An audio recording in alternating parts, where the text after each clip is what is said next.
This is the Microsoft Authenticator app, and in this video we'll see how to use it on Android.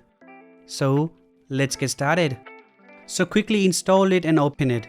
For the first time you'll need to do a few things. First is the notification permission. Then you must accept the terms and conditions. After that you can share your usage data with Microsoft. On this screen we need to decide what we want to do. You can log in with your Microsoft account. What that will do is enable two-factor authentication for your Microsoft account. With this you will be able to back up your codes as well. If you are with an organization or a school, you can choose the first option here. Then just sign in with your account or scan the provided QR code. The last option is just adding a third-party website account supporting authentication. I'll log in with my Microsoft account. It will ask me for my email and then the password on the next screen. I'll need to verify my account by getting a code on my backup email or my number. Then we can allow this app to autofill. We'll cover that later, so skip it for now. Click Done. Authenticator requires you to have the phone lock. I already have it, so all good. But if you don't, it will request you to set one now. Then this is the home screen. We already have Microsoft here because I signed in with my Microsoft account. We can click it to see the options. If Microsoft asks for a code, you'll get it from here. You can change the password and see the recent activity. Now let's see how to log into your Microsoft account with authentication enabled. When you log in on a new device, you'll get a notification. Tap this notification. Here, click the Approve button and verify your credentials. If you can't or don't, you won't be able to log in.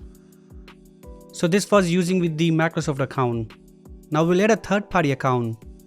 It doesn't matter what website you want to enable the two-factor authentication for, because the process is the same for most. In this example, I'm using Discord.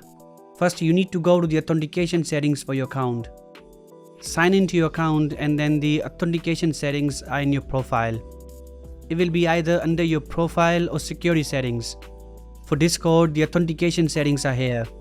Click the Enable button. Most websites will ask you to verify your password first.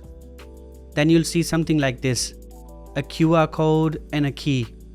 Now we need to tap this plus icon in the app and choose the third option.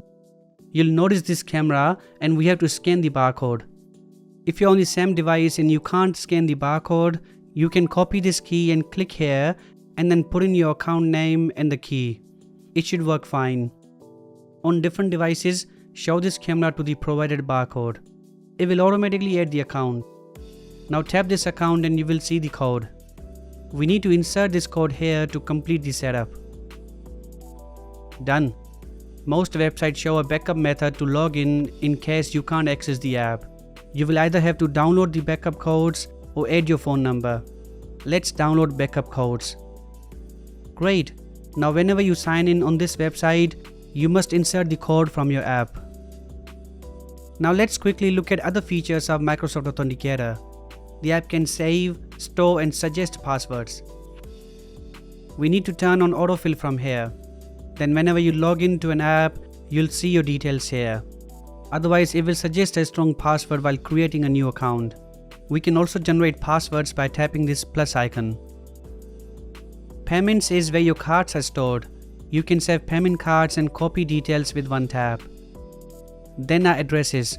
Similar to cards, we can save addresses and copy them with one tap. Lastly, verified IDs is a feature to verify your identity on supported websites. In the end, we'll enable cloud backup. Go to settings. We have the option here, but you can go to settings to find it. I already have a backup saved, so it's asking me to replace it. Let's do that. Done. So this was using Microsoft Authenticator on Android. If you have any questions, put them below. I'll catch you later. Take care.